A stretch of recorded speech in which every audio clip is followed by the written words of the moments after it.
Hello and welcome to another episode of Coffee with Mirko.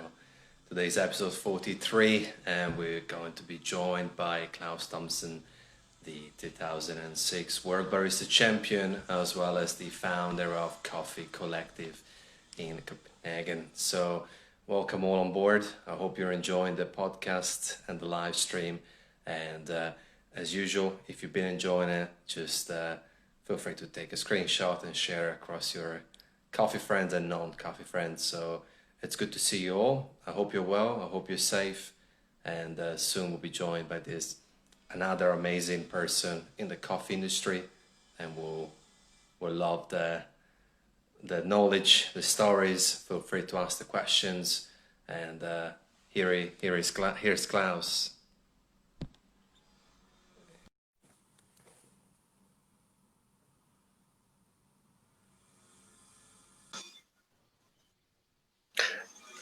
Hello. Hello, good morning to you. Good morning. What time is it there? 5 p.m. It's more towards evening, but it's all good. You got an amazing Right. Yeah. Well, you got an amazing backdrop, plants, Nordic stylists. I'm yeah. very jealous. It's it's one of the most beautiful sunny days today. So I got like good sunlight into the living room. So yeah, it's beautiful That's here. fantastic. Klaus, very nice to meet you. Thank you for giving us an hour of your Likewise. time. I'm feeling very grateful for it. Uh, First and foremost, I hope that you, your family, and Coffee Collective family are all well and safe. How's everyone doing with the situation, which is a little bit unusual with the virus? Yeah, I think everyone here that I know is safe. I actually don't think I know anyone who's had the coronavirus or even suspected it actually. Yeah, and everyone else at work is doing well. Family is doing well. So yeah, I think we're in a pretty good place. Very, very glad to hear. That's absolutely the Yeah, number one priority at the time. Now, to get the ball rolling, yeah, yeah. you're one of the pioneer of the coffee industry. Definitely a figure that many of us look up to. Could you kindly tell us how did you actually get started into your coffee journey? Yeah, so I guess it was kind of like a lot of people who end up in coffee, and I say end up because it's kind of the way it's very few people has it as like a direct career path that I want to do coffee. So for me, it started because I moved to London, and just kind of the regular want to live in the big city and experience, and I got a job at Starbucks and kind of really liked that whole like service part of it and really enjoyed yeah, being part of the team there and everything. I didn't really know anything about coffee, so hence why I was working at Starbucks. But there was still some education there, and I think I was one of the last people to actually get like proper training on a La Marzocco. They were using La Marzocco linears at the time, so we actually had like a proper dial-in session on that machine as part of the training. And I can't help thinking if I'd never gotten that, if I'd only worked on the super automatic machines, if I would have gotten into coffee, because I really remember that as a trigger, that whole like dialing in, looking at the espresso in the shot glasses and steamy milk and everything, that it was kind of like, wow, I'm learning something. This is like, I'm actually using my hands for something and I'm creating something. Uh, but then like the real like, how to say like when you dive into the rabbit hole actually didn't come until a couple of years later. I had in the meantime I had worked in Norway for a few months and on a hotel, and lot of Danish people do that for like one ski season or something to because the pay in Norway is really great. So I did it just to have some cash, and then when I came back, my then girlfriend and I decided to buy an espresso machine. We kind of just we had both been baristas in London, and we kind of missed that whole like working on an espresso machine and steaming milk, and we had the cash, and then went out yeah, to buy a machine, and literally within like 3 to 6 months, I went from just knowing what I knew at Starbucks to it becoming like my complete obsession. Like, being online, diving into coffee forums and blogs and ordering books online and reading everything I get my hands on. David Schomer, and there was one, what's his name? I forget. It's called The Perfect Cup or something. One that I remember George Howell had recommended that his baristas were reading. And so yeah, so that was really it. Then I was hooked. It was like my biggest hobby. I started, with a home roaster and everything. And then I kind of decided after a while that since this was so much fun, I might as well work with it professionally as well. Yeah. And then haven't left since. So. And I think we've known each other for 5 minutes, but I can see how humble you are. I mean, you kind of forgo a very minor, small detail about 2006. I think it's relevant to mention it. I mean, obviously for people who don't know, you won the World Barista Championship in 2006. I mean, how defining was that moment for your career and mission? I think it was completely defining, but I think in some ways it actually started 2 years before, because that year was the first year of competing. And it was like a gentle nudge from my manager in the coffee shop I was working in. She was saying like, well, you should really go compete. And I was like, okay, I'll do it. And then I won the Danish championship and placed third in the world. And this was the year Tim Vendelbo won. And I was like 7 points behind him. And I think 1 point from Sammy Piccolo from Canada. And I just remember that being like the biggest surprise ever, that I could come onto that world stage and do so well. And then I was just completely in love with the community. Like it was in Trieste in Italy. And I remember this feeling of meeting all these people that I had only seen online. And some of them were like legends in my head already, And then just this kind of communal feeling that it was like a family reunion of sorts. And it was very much about coffee, but it was also about having fun. It was also about going out for dinners and actually getting to know each other as people. And so that was that was a big turning point for me. And I then decided to take a year away from competing just to kind of improve my own knowledge, because I kind of felt like a rookie in a lot of ways. And I hadn't been to a coffee farm and all these things. So it took a year to focus on building capacity, going to Origin, learning about coffee, instead of just saying, oh, let's compete straight away. And I think that was a very good career move in a way to actually build a little bit of knowledge. And it meant that I then really prepared for the win in 2006. And of course, that was, just as big a turning point in that way, because it gave the opportunities to travel all over the world, to Australia, to Japan, the United States, Brazil, and do coffee lectures and talk with other people. And as much as it was me giving lectures, I really felt like it was another year of learning, like getting the most amazing opportunities to see coffee shops and farms and everything. So absolutely. And I think you share a similar answer with other people that have been here in terms of, I think competition, many people see that as a destination, but it's actually the departure. It's actually the starting point. Before I continue on other questions, Oasis Dweller asking, what tips would you give to someone thinking to start a roastery in Germany? And connected to that, we have Mohati Moody asking, planning to learn roasting, which place can you advise? Which is kind of similar question, but Oasis Dweller in terms of Germany as well. Yeah, I think, starting a roastery, I think you really need to figure out what do you really want to do? Like, what do you want to achieve? Do you want to have a roastery that does wholesale? Do you also want to have coffee shop, or what is the situation? And then learning to roast is, I think it's incredibly difficult in some ways, but it's gotten a lot easier now. There are really good consultants out there giving advice. But before you start just taking in other people's advice, I think it's really, really solid if you can build some kind of a little bit of your own confidence into what you're about to achieve. So that means, for me, like the most essential thing is getting good at cupping. Really make sure that you know how to cup, that you trust your taste buds, but also challenge yourself. So attend cuppings with people who are better than you at cupping. And I generally believe everybody can taste, but there are people who are way better at it than others, just like running or whatever else. It's the more you train, the better you get at it.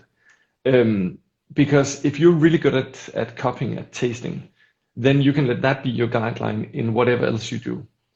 So you can use that as your base for experimentation and say, instead of just listening to like some of these great consultants, I mean, I think Scott Rao is amazing at what he does. He's really good at teaching others, but I don't necessarily agree with his taste preferences. So we have a completely different kind of idea about how we should roast coffee, and it works for us. Not to say that it doesn't work for him. And I think so that finding your own voice in roasting, in what you want to achieve, is instrumental. And then the next thing I think that's very sort of important for us is to start already from the beginning engaging with farmers, because it has gotten tremendously easier since we started to get high quality coffee beans. Like, they're really good importers all around the world, but and I don't mean to belittle the work that they do, because a lot of them are fantastic. But I do think personally that there's a huge value of you personally getting engaged with farmers, and not just relying on an importer and buying from their list. And it's not just for the benefit of the farmer; it's for the benefit of you as a roaster as well. Because the more you engage with that, the more you'll value your raw product, the more you'll learn about what actually creates that product, and it brings so much value towards your customers, be that wholesale or B2C customers as well. So we started our company, I can say, without any investors. We took like loans in our small co-op apartments, which was like nothing, and scraped together what we could to buy a roaster. We set up shop in a like a warehouse that didn't cost anything. It was far out of town. But the first 2 coffees we bought were bought directly from farmers, from Datera in Brazil, who could export themselves, and from a farm in Guatemala called Finca Vista Mosa. And that's, I think, 13 years ago now, and we're still buying from those 2 farms. But I'm so happy that we were able to start buying directly from them, and I don't actually honestly think it's that difficult if you just put in a little bit of resources into it. No, so that's amazing. Very long advice. Hard to top that up. Yeah. I think my 2 cents would be, just as much as a barista, based on where you're at, to start from the basics. I think we all wanna become a latte art champion or a barista champion, but we really need to start from washing dishes. Yeah. I think with roasting, you need to learn. Correct. Learn the ropes. Yeah, and I think learn the ropes, and then I see a question about roasting machines as well. Like, to be honest, I think I've had fantastic coffee from pretty much every single roaster out there. I also had really bad coffee from every single roaster out there. It's just like an espresso machine. It's a tool. Some tools will allow you to perform better.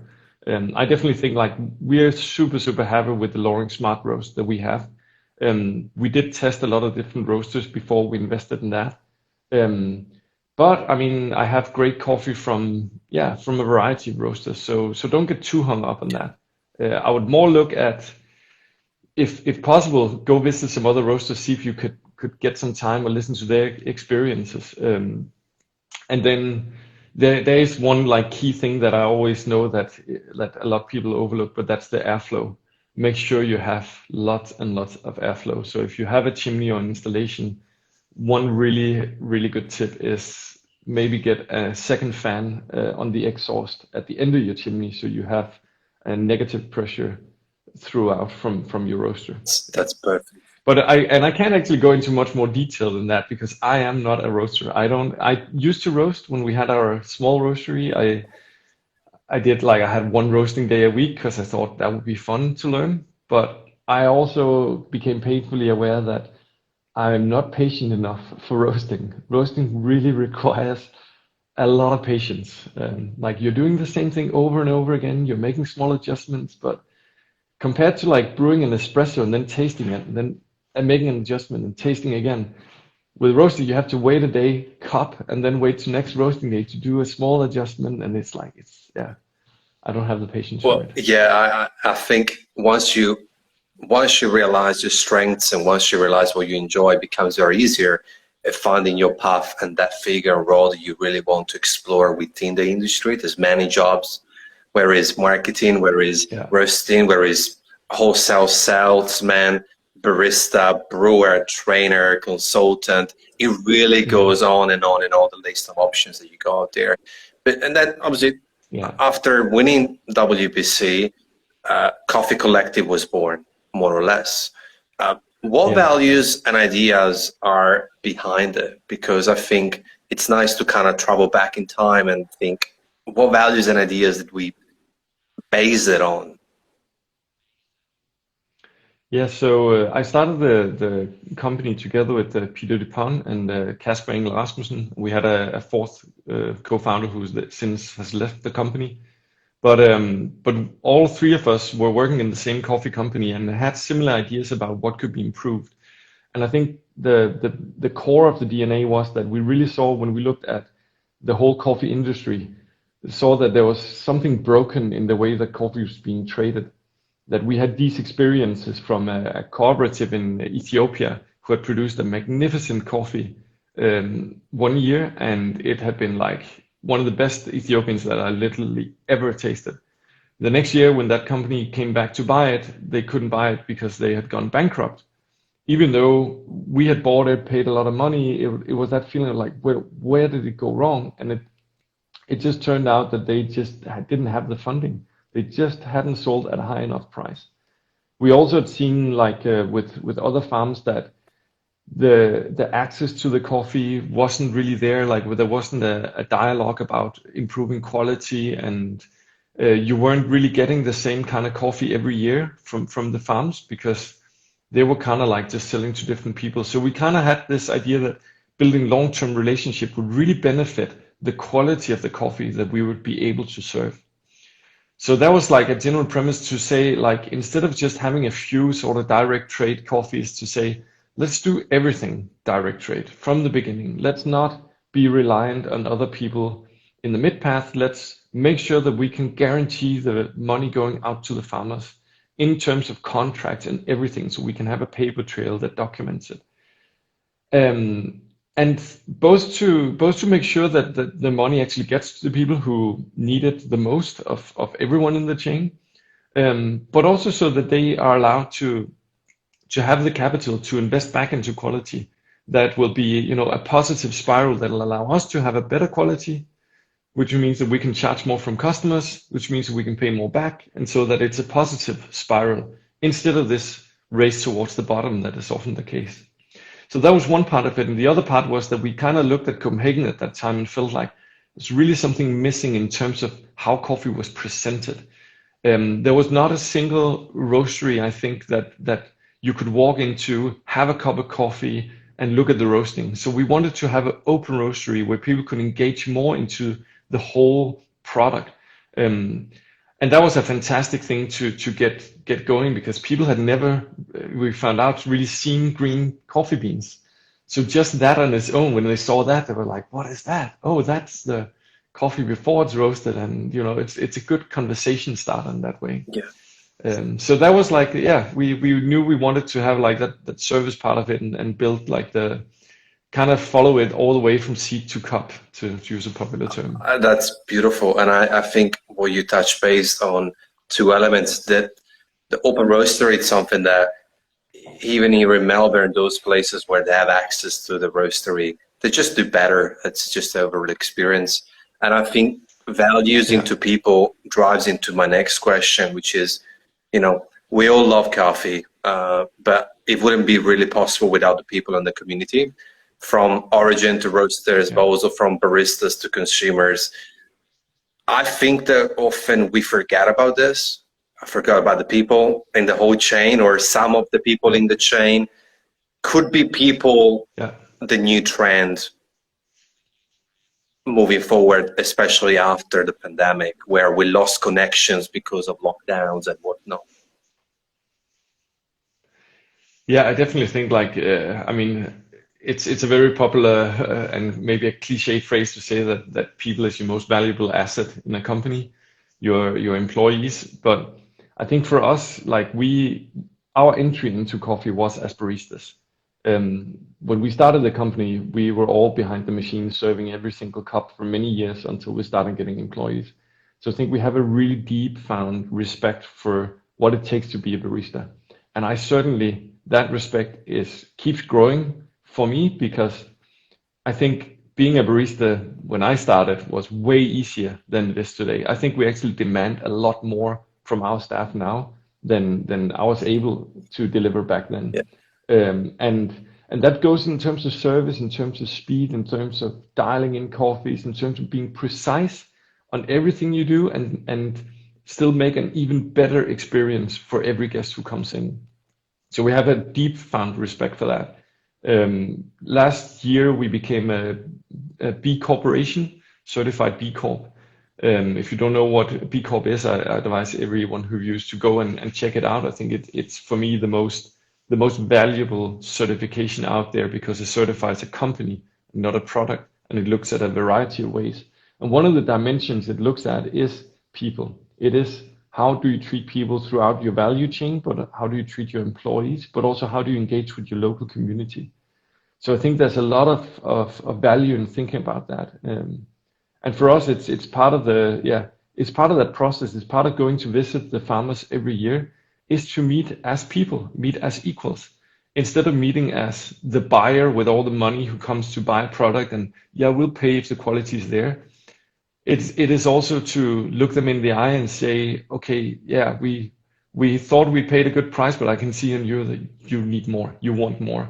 How can I, if you meet face to face, like last October we were in Colombia, we were working with some different farmers there. We are paying a really high price for the coffee, but one of the women at one of the farms, she was really pushing us, and it just felt so great to kind of feel a little bit like, fuck, you're right, like we should pay even more, yes, you're right. It's like we should really try to whatever. Like we're paying a lot for the quality, and we want to say back that if your quality improves, you will pay more. But it's also like when you're sitting face to face, you really get a more profound respect, or it's harder to be cold and just say, oh, if the quality isn't there, let's pay less or something, because you know how it affects that person in front of you. So and valuing those relationships from the farmers to you, but also your staff and you, as well as your staff and the end consumer.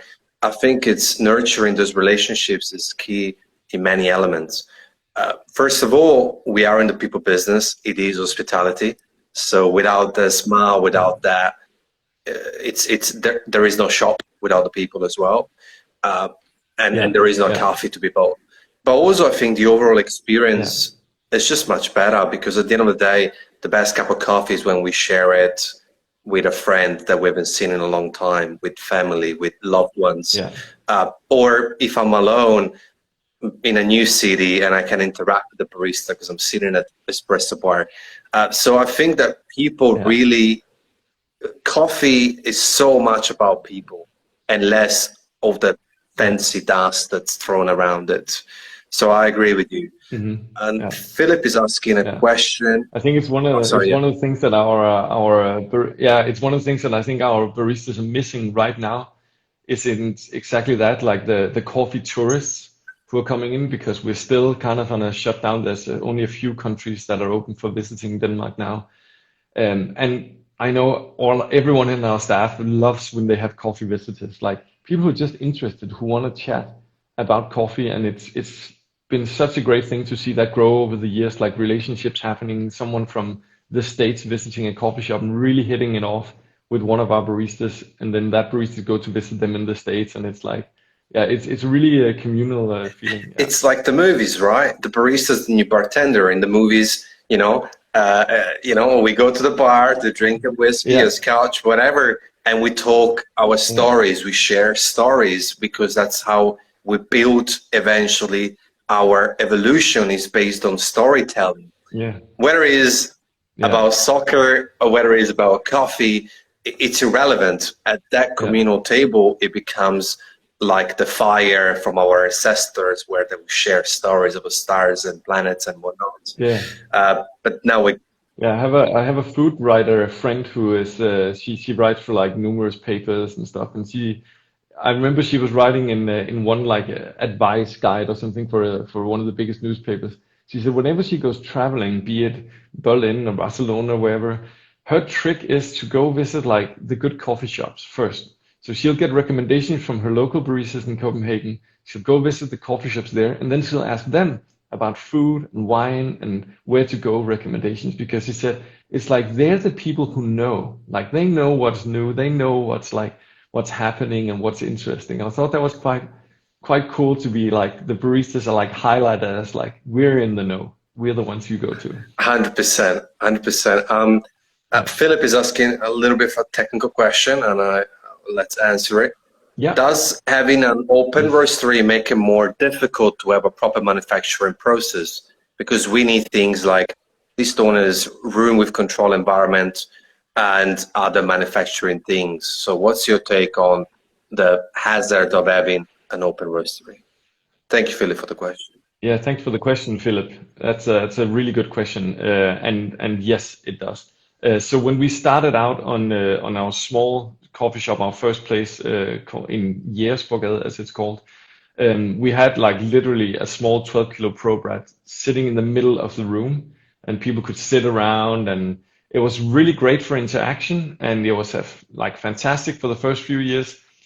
Towards I would say the last 2 years we were roasting there, it was a nightmare, because you had people like coming up asking questions right when you're listening for first crack, or you're like really seeing like, when should I finish this roast? And then someone's like, oh, what are you doing? And you're like, I can't talk now.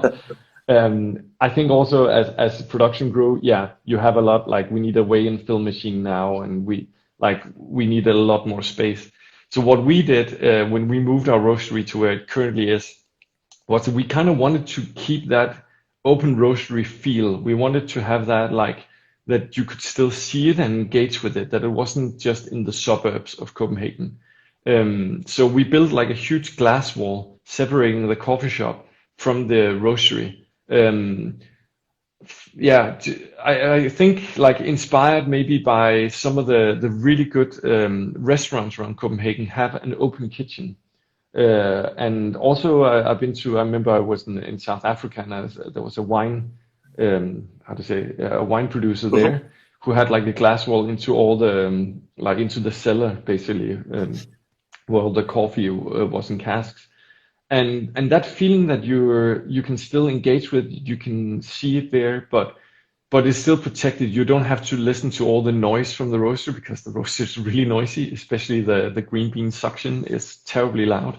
You don't have any, like we don't really have any smoke, but you wouldn't have any smoke. You don't have all the hassle, but you can still sit there in the coffee shop and see people working. You can see the green beans going in, you see the brown beans coming out, you can see the conveyor belt to the weigh and fill machine, and you can see people sit there and manually pack the coffee. And that's a huge experience and a great way to spark some conversations about what it is we're doing. And talking about sparks, Oasis Dweller said he met Peter at 7 Shots in Leipzig in Germany a couple of weeks ago, and that sparked in him more of a passion for coffee in southern Germany. That's where he bought his first Coffee Collected coffee from them. Awesome. So awesome. They are really good wholesale customers, and I really enjoy following them on Instagram, because they have that fun vibe going. It's like it makes me feel like when we were starting out like that, you're just so full of energy, and they're just doing things. They recently made these super fantastic kieni, which is our Kenyan partner.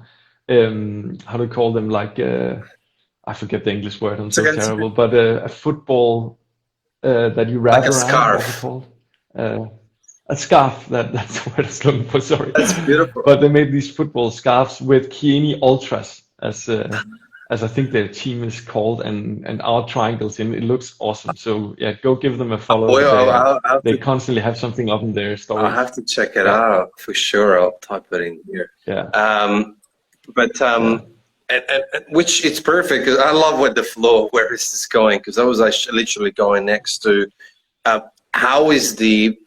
I mean, I'm from Italy originally, on the border of Austria, Switzerland, in the Alps, but I've been in Australia now 9 years.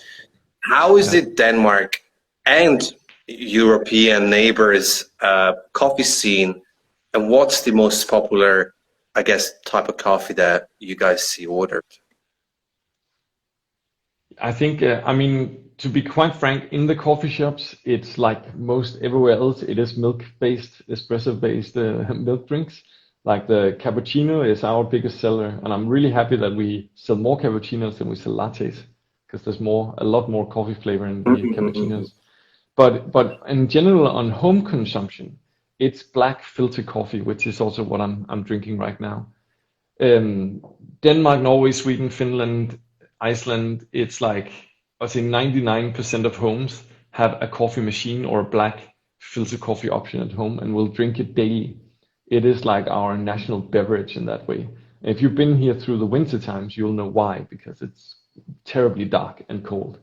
So we need that hot liquid. And I can kind of feel that I do think like it's the weather actually plays a big part of it because we need something warm to sit and sip. And in the summertime, like now, I can feel how I'm changing my habits to drinking more straight espressos because when it's really hot, I don't feel like a big cup of warm filter coffee. So there's definitely something that comes into play Yeah. there. And In general, I'd say we're like a lot of times you hear about Scandinavian or Nordic light roasts, which I think is because there's a few of us, a few roasteries who have kind of spearheaded that kind of trend towards roasting lighter, which I always try to emphasize that the only reason we could do that to begin with was because we were buying higher quality green coffee. So the lighter you roast, the more you show of what happened at the farm level, what happened in the post-harvest production and everything.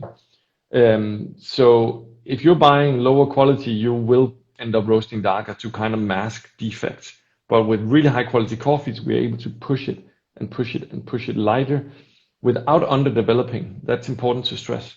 And so I think we've become known around the world for that. At the same time, there are many, many, many roasteries, many supermarket roasteries who are just as dark as everywhere else in the world. so glad that you brought that A lot up. of people are drinking that I'm here. so glad you brought it up because Yeah. that's exactly how I try to describe that to my family, my parents especially, on Yeah. the difference between why Italian roaster roasts very dark, aside from Gardelli and Dita Artigianale and the new wave.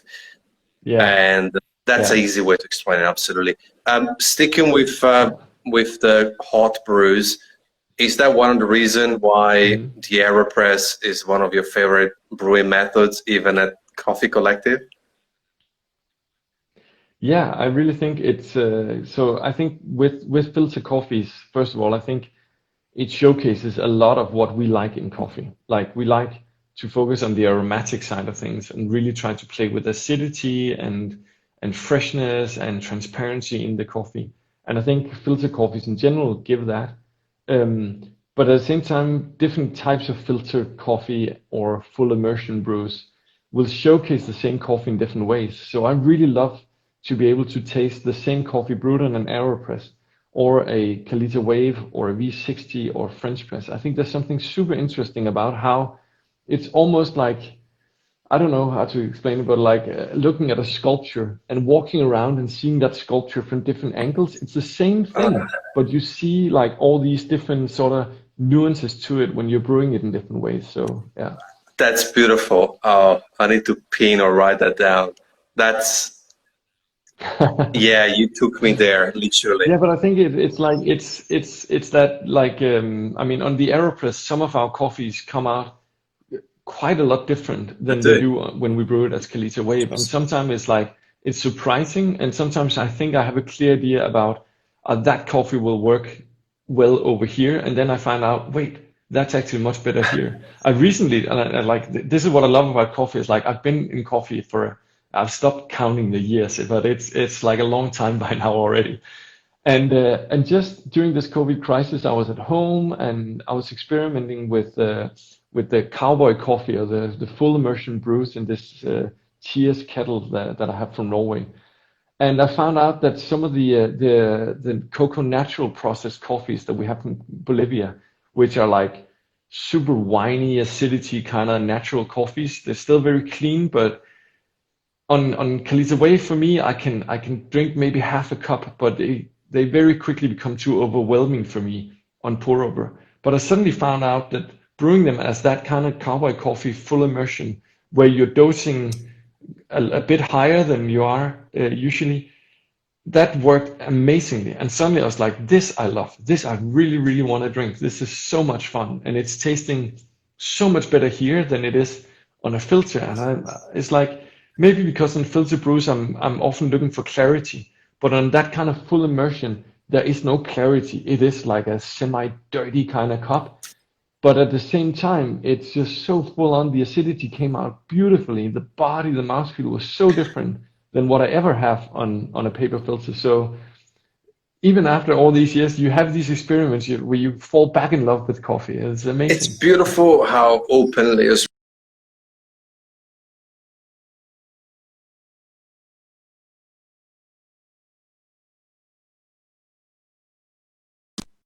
Just here we go. I think I got you back. Here we go. I got you. Yeah.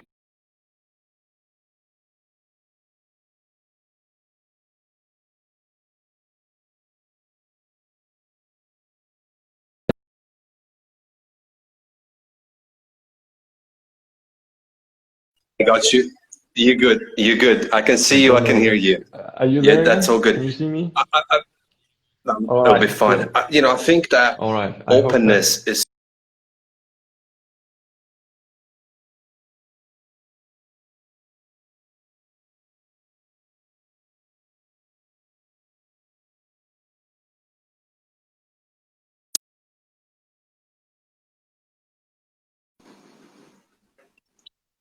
We're good.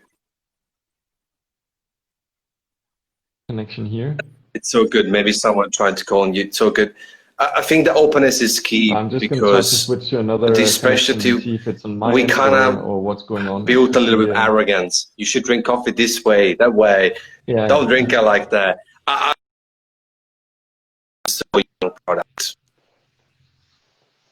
It's still very young coffee, but we were reached more past the half mark. Usually asked this question 7 minutes ago, but the conversation was too flowing to destroy it. It's out of the box question. Yeah. If you could, Klaus, who would you like to have dinner with? Doesn't have to be coffee people, anyone.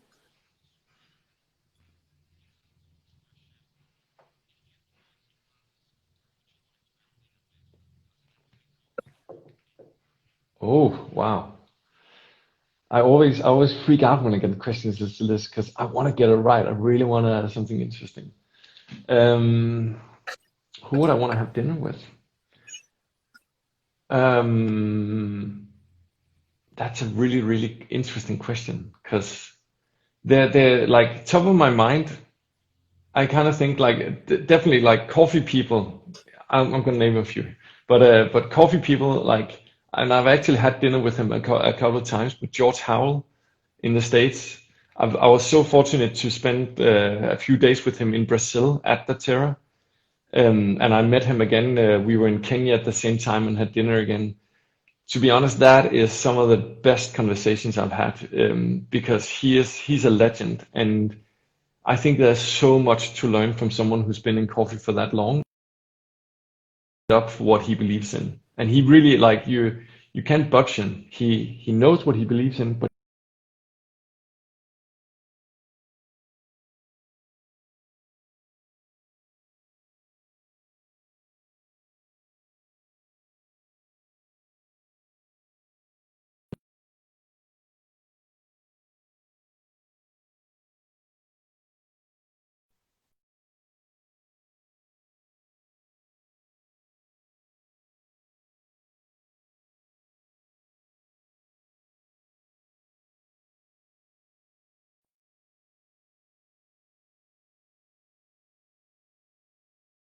It's a strange app, and you know, you're in Denmark, I'm in Australia. We're covering lots of kilometers, but that's good.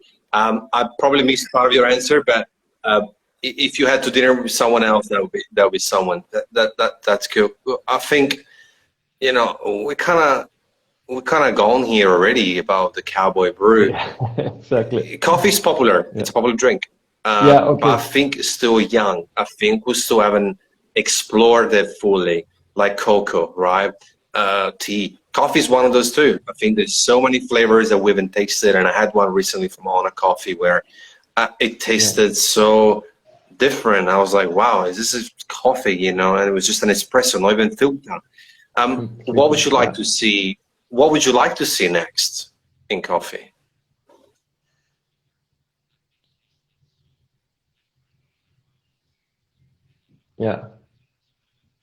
yeah, yeah. I think there's two things I would love to see next. One is kind of like a perfection of what we already do. Like I think to some extent we as an industry have maybe become a little lazy when it comes to espresso, to be honest. Like it's 1 to 2 ratios, everybody's kind of doing similar things. I think there's a lot more room for experimentation. I recently were lucky enough to test a new prototype grinder from La Marzocco that uses very large conical burst set. And for me, that was like, yes, conical burst sets are back. They give a completely different complexity than the flat burst, and there's something there where I'm like, we need to discover, we need to go back, and it's there. It might not be the most usable grinder on the market right now. I think they're still perfecting that, but there's so much to gain there. So that's an example of like perfecting what we're already doing, getting better flavors out there, and then just experimenting, creating new drinks. Like Wow. we have huge success with this coffee kombucha we're doing, which is not just a kombucha with added coffee. It's 100% black filtered coffee made into a kombucha, and no tea except for in the starter culture. That's a completely different way of enjoying coffee that is super delicious. It's fresh acidic. It's reminds people of a natural wine, and suddenly you've opened up for a new coffee experience. We have a coffee soft serve that's we launched 3 or 4 years ago. That's been hugely popular. It means that people come in the summer, they have a reason to go. It's only on for the summer months, and a lot of people will buy it besides their regular coffee. So it means that hey, we can sell more coffee. It means we can buy more coffee from our farmer partners. So I think that experimentation with like thinking of new ways of serving coffee is super interesting. And just see what like happened in coffee the last 10 years. Like there was not a lot Yeah, of I cold love brews that, around 10 years ago, especially and the suddenly that throwback. And category just you exploded. mentioned wine. Funny enough, I is my think next yeah, so I think question. there's a Like, there's good you room know, to in grow and comparison to experiment wine, and there's two develop elements that I completely new find. ways of Well, enjoying first of coffee. all, coffee is safe to say that it's underpriced. That's just Mhm. safe to say compared to wine. But also, I think that coffee, once it's roasted in a bag, let's say in Denmark, Germany, uh, it's mostly consumed Yeah, locally, more completely. locally than globally, Yeah, versus a bottle of wine. yeah, You know, it's put in a bottle and it's just shipped all over. I think there's a few exceptions, like Gardelli was saying, Ruben was saying how 95% of his customers are from outside of Italy because yeah, obviously Italian don't enjoy yeah, his style of coffee. I get that. But yeah, the most majority of part, most people in Europe have not drunk coffee roasted in Australia and vice versa, right? yeah, Could you see the potential to yeah, bridge yeah, that gap?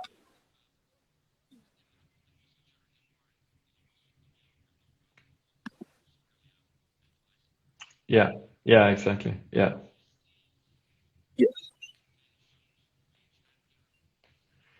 To some Mhm. degree, I think I mean, we sell quite a lot of coffee international. We ship a lot to Australia actually, and we have subscribers, I think, in more than 45 or 47 countries, that everywhere in the world. There's a few countries we can't ship to, but it's pretty global. And I think that's great in terms of showcasing what we can do to everyone in the world. But there is also a part of me that feels a little bit like it is also a little absurd that we're shipping coffee from, let's say, from Brazil to Denmark and then back to Brazil, or it's like roasted is like that's a long journey. So there's an element of for me that I kind of like the localness of the roaster being closer to your local market. I mean, we can't grow coffee here, so we're depending on importing it, but there's something nice about more local consumption as well.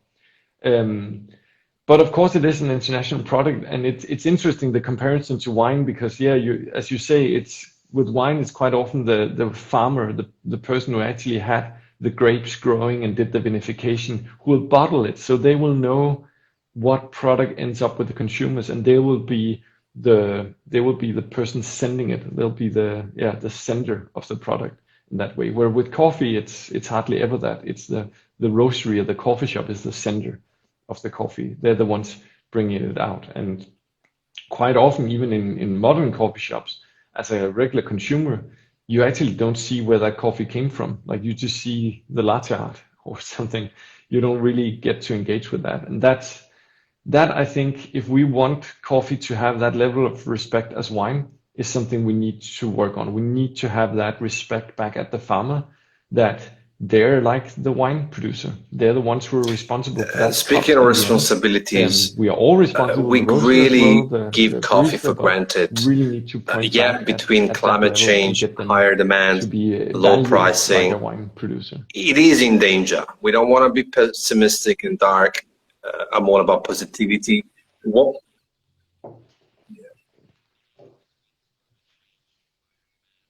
Yeah. Yeah. Well, at least specialty coffee, I think, is in danger, or like good coffee is in danger, because I know that I'm sure there will always be coffee. There will be low-grown Brazils and Vietnamese and Robusta varieties, and there'll be new hybrids. But is that really what we want to drink? I mean, that's what goes into, instant coffee around the And globe. what can, if people, because people are going to rewatch and listen to this, to the podcast, Spotify and whatnot. So I really think you're right. What can everyone, comes to like specialty watching do to help as individuals?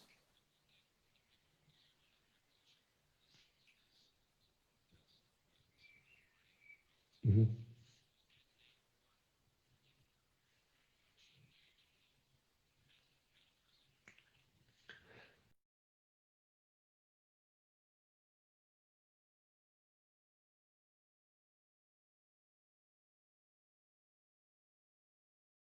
Flow, companies that have signed the pledge from Transparent Trade.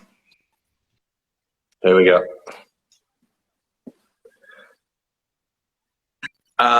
Probably 20 seconds. So money was the last thing that I heard. How much did you miss?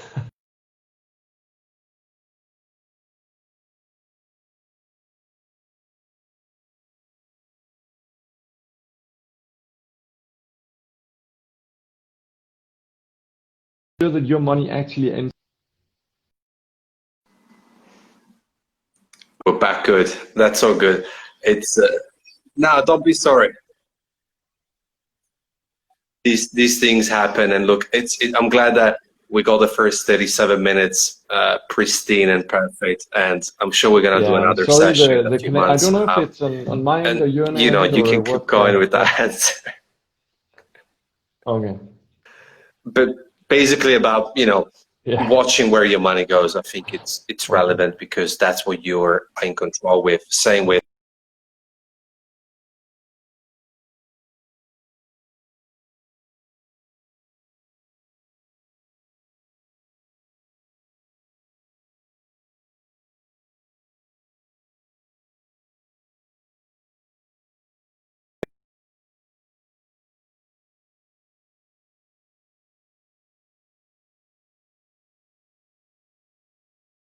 probably many Danish people are doing live streams, or Australians, and that's okay. It happens.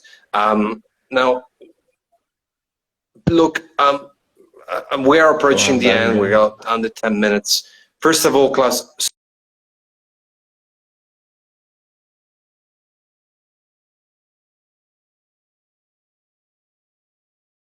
Yeah.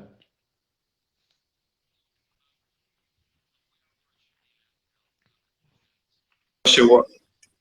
That's all right. Yeah, I keep getting that too. And apologies for people watching, but these things happen, and we just need to accept them as they are. Thank you very much for coming in. I'm gonna DM you something more in better words.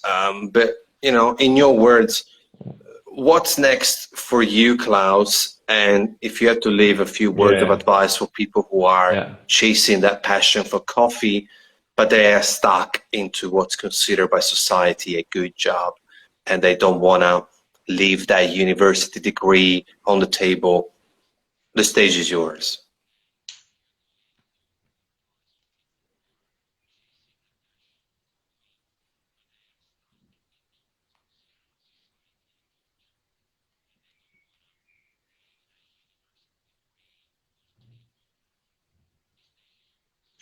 Yeah, I really think that that strikes a key with me. I skipped out of university with less than a year left to focus on coffee, and really don't regret that. I think working in hospitality and working in coffee, it provides so many meaningful experiences back to you that, yeah, don't worry about expectations from society. I think that's one of the things holding us back. That you go to a Christmas dinner and your uncle is, oh, when are you gonna get a real job? And it's like, well, I'm actually in a real job. It's just actually a career I path. love it. And And it's in a terms fun of one Coffee added Collective to. and It's one yourself, that what's provides meaning. I've next on seen, your horizon, on your colleagues in planet? Norway who worked a lifetime in it, and they are happy. They love it. So yeah, so stick in and yeah, make sure, yeah, keep at it.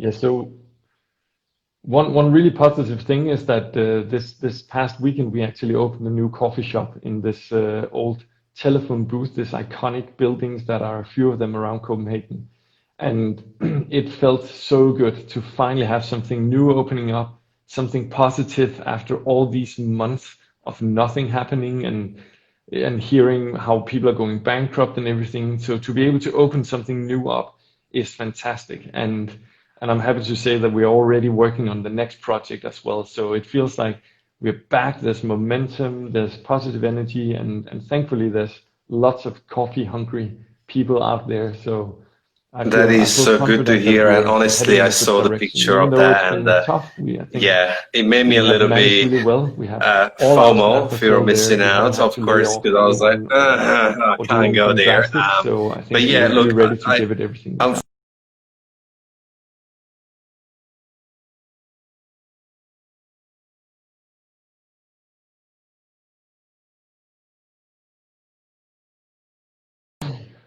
Yeah, yeah. legend in the coffee world, in the coffee community and industry. So I'm really thankful for that. I think lots of people will find value in what you shared in the next days, weeks, months, where they'll rewatch, I'm re-listen back. to it. Yeah. So thank you for that, Klaus, and I hope that one day we'll get to meet you in person, because that would be absolute treat. And maybe we can touch base and maybe redo this in a couple of months and see where you're at, and maybe we can do a Thanks for having me. and maybe Yeah. no, Absolutely, that hopefully would be fun. Be fun hopefully to do I will after the still be summer. I there, but think I we'll see. have some new things And to share maybe at the that next point. time we can And it do feels a weird, like I virtual was tour supposed to be in of the Australia for the roastery, World Barista Championship, whatever and brings you just like this to whole thing is, happiness. I'm just looking at But my it calendar was and an all the absolute canceled pleasure and trips. treat to have Devastating. you. Absolutely. Yeah, yeah. Thank you, and enjoy your Yes, day, I suppose, because it's still early over there. Thank you, Klaus. Have an yeah, that awesome would be day ahead, fun. brother. Yeah, Thank you. yeah, likewise. There you have it, guys. Apologies for the couple of interruptions with connections. Obviously, it was out of our control, and these things happen. But Klaus was punctual, was on time, and it was such a treat and an amazing uh, chance for me to talk to someone who's been in coffee for a while, who's been pushing the boundaries and really believing and being happy and really nurturing those values that should really be nurtured when it comes to chase your own passion. I hope you enjoyed this. I think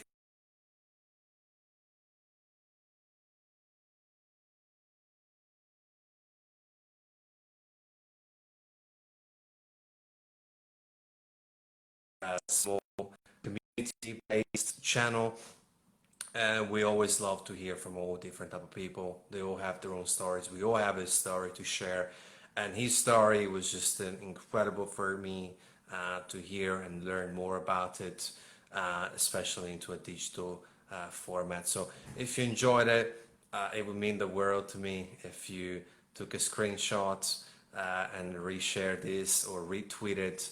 I think that more people would find this valuable, and I'm going to save this into our IGTV library, and in a couple of days it will be available onto our podcast and YouTube channel. So it is Coffee with Mirko. If you still haven't signed up on our Spotify or Apple Podcast, I would like you to join us there on our YouTube channel. It's just lovely to see our little tiny family growing into a bigger family and spreading the love and the concepts and the values that we all stand by it. Big shout out to everyone who's still sticking around. Tanti, huge passion, beautifully felt from his words, 100%. Vag, my man, legendary talk. Thank you for being here. Oasis Dweller, amazing questions, and best of luck with your roastery project. Always free to reach out to us for anything. Always happy to share my network and my little experience. Host Consult, I got no words for you, man. You got such a big heart, and you're always on these podcasts and live streams. You really, don't get unseen. You really, I notice you every single time. Thank you for your support and love. And let's have a look who else is on.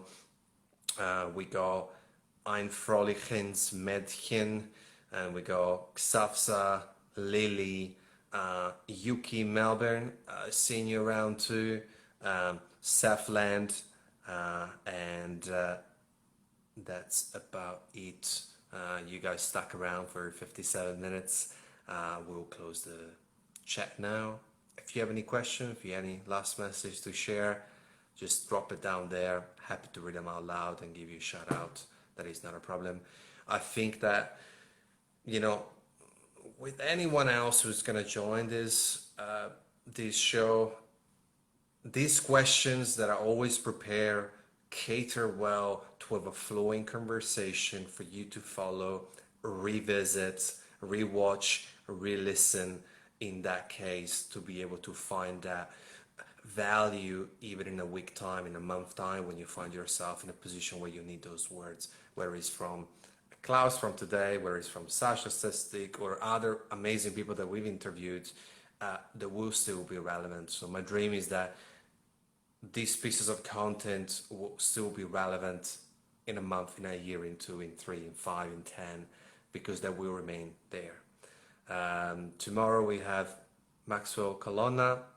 If you don't know much about him, I'll highly recommend you to have a look at that. A look at him and Colonna Coffee. I'm sure Vag, you know a little bit about them, living in their country. Yes, then after that we have Matthew.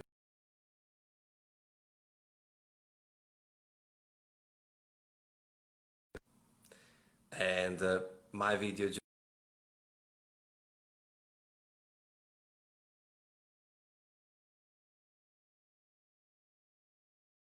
just paused, so we found out that the internet issue was on my end. So,